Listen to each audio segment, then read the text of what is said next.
चल, आज के अगला वीडियो में हम बताना चाहेंगे समुच्चय के बाद होता है उपसमुच्चय या सबसेट। सबसेट क्या है? मान लेते हैं हमारे पास दो समुच्चय है, एक समुच्चय ए है और दूसरा समुच्चय है बी। ये इस प्रकार है कि ए का प्रत्येक अवयव जो है, मतलब ए में जो भी अवयव है वो बी का भी अवयव हो तो समुच्चय ए को समुच्चय बी का उप समुच्चय कहते हैं। मतलब ए में जो भी अवयव होगा वो अवयव जो है बी में भी शामिल रहना चाहिए, तो ए को हम बी का क्या कहेंगे? उप समुच्चय। प्रतीक रूप में इसको लिखा जा सकता है ए, ये उप समुच्चय का चिन्ह है, उप समुच्चय बी, या लिख सकते हैं ए उप समुच्चय बी। ये चिन्ह आपको मालूम है, यदि और केवल यदि एक्स समुच्चय, एक्स जो है अवयव है समुच्चय ए का, यदि एक्स जो है समुच्चय है किसका? बी का, ये इसका प्रतीकात्मक रूप होगा उप समुच्चय का।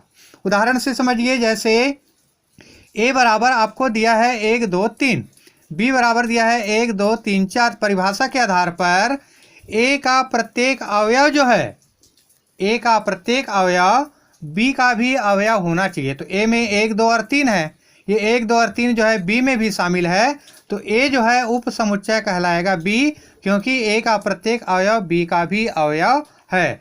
और यदि जो है यहाँ पर देखिए बी जो है उप समुच्चय नहीं है ए का, क्योंकि बी का प्रत्येक अवयव जो है ए का प्रत्येक अवयव नहीं है। यहाँ पर 4 अतिरिक्त हो गया है, इसलिए बी का अवयव ए का अवयव नहीं है, इसलिए B not equal to subset A. अब इसके बाद ये उप समुच्चय के बाद आता है उचित उप समुच्चय। यहाँ भी हम मानते हैं दो समुच्चय ए तथा बी इस प्रकार है कि ए का प्रत्येक अवयव जो है बी का अवयव हो। ए का प्रत्येक अवयव उप समुच्चय की परिभाषा के आधार पर कि ए का प्रत्येक अवयव बी का उप समुच्चय है, बी का अवयव है, लेकिन बी में कम से कम एक अवयव ऐसा है जो ए में नहीं है, तो समुच्चय ए जो है समुच्चय बी का उचित उप समुच्चय कहलाता है।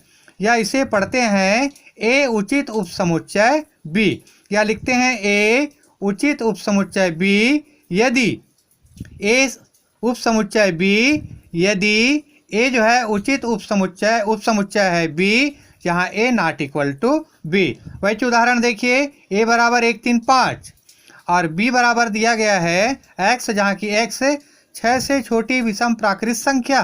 तो 6 से छोटी विषम प्राकृत संख्या कौन आएगा? बी बराबर 6 से छोटी विषम प्राकृत संख्या 1 3 और 5, 1 3 और 5। अब देखिए ए बराबर 1 3 5, बी बराबर भी 1 3 5। ए का प्रत्येक अवयव बी का भी अवयव है, तो ये ए जो है बी का उचित उप समुच्चय नहीं होगा, नॉट इक्वल टू उचित उप समुच्चय, बल्कि ए जो है बी का उप समुच्चय होगा। या देखना ए बराबर ए ई आई ओ यू और ए बराबर ए बी सी डी और ई। ए के अवयव को देखिए, बी के अवयव को देखिए, यहाँ भी ए ई आई ओ यू और A B C D E, ए और ई शामिल है। ये भी जो है ए जो है इसका उचित उप समुच्चय नहीं होगा। कैसे होगा? जैसे ये उदाहरण है, ए बराबर 1 2 3, बी बराबर 1 2 3 4। ए का अवयव जो है बी का अवयव है, लेकिन बी में कम से कम एक अतिरिक्त अवयव होना चाहिए जो ए में शामिल नहीं है, तो 4 जो है ए में शामिल नहीं है, तो ए जो है बी का क्या कहलाया जाएगा? उचित उप समुच्चय। उसके बाद आता है सार्वत्रिक समुच्चय। कभी कभी सभी विचाराधीन समुच्चय जो होते हैं किसी एक ही समुच्चय के उप समुच्चय होते हैं। विचाराधीन समुच्चय किसी एक ही समुच्चय के विसमुच्चय होते हैं, इसको बोलते हैं समष्टि समुच्चय, और इसे यू अक्षर से दर्शाते हैं। उदाहरण, ए बराबर ए ई आई ओ यू, बी बराबर ए सी डी और जी, और सी बराबर एक्स वाई और जेड। ये जो है सभी जो है अंग्रेजी वर्णमाला के छोटे अक्षरों का समुच्चय है। तो ये सभी जो है समुच्चय है एक ही समुच्चय के क्या हुए? ये उप समुच्चय हुए। इसको कहा जाता है सार्वत्रिक समुच्चय। अब अगला आगे बढ़ते हैं, इसी का अनुप्रयोग है प्रश्नावली 1.3। समुच्चय, उप समुच्चय, उचित उप समुच्चय, सार्वत्रिक समुच्चय। प्रश्न क्रमांक 1, प्रश्न क्रमांक 2 और प्रश्न क्रमांक 3। अब यह आता है प्रश्न क्रमांक 4। निम्न के सभी उप समुच्चय लिखिए। याद रखना, रिक्त समुच्चय जो होता है या रिक्त समुच्चय फाई जो होता है, ये सबका उप समुच्चय होता है। तो एक का उप समुच्चय लिखना है, तो एक का उप समुच्चय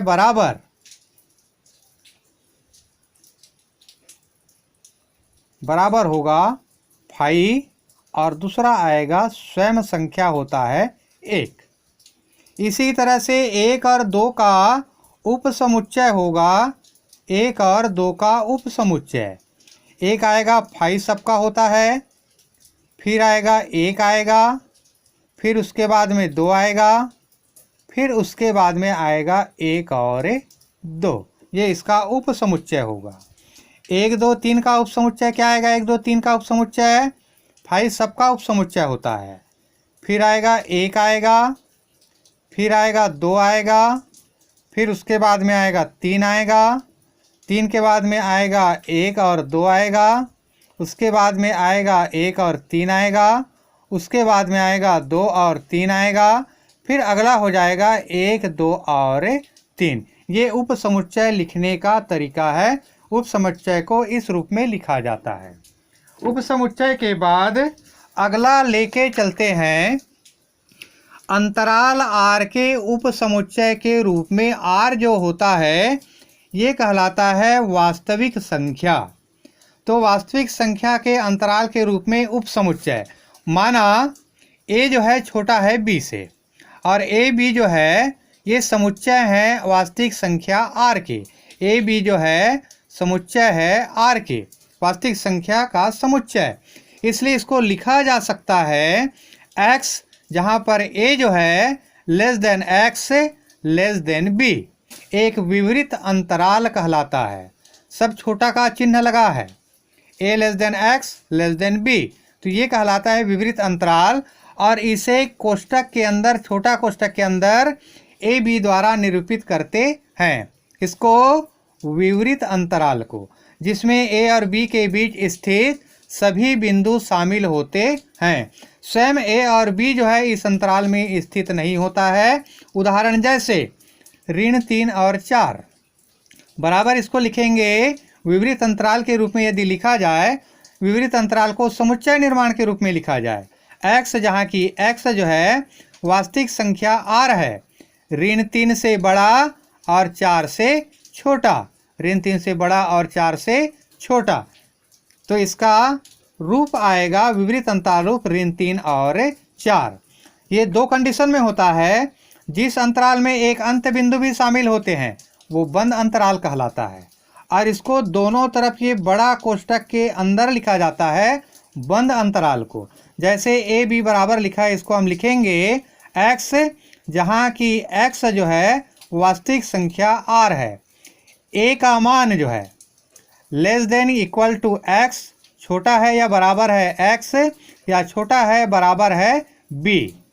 यहाँ दोनों चिन्ह लगा है, बराबर है छोटा है का, तो ये कहलाता है आपका बंद अंतराल। 6 और 12 दिया गया है इस कोष्टक के अंदर, तो लिखेंगे x, जहाँ की x जो है वास्तविक संख्या r, 6 less than equal to x या 12 x less than equal to 12, ये कहलाएगा बंद अंतराल। ऐसे अंतराल एक अंत बिंदु पर बंद और दूसरे पर खुले होते हैं।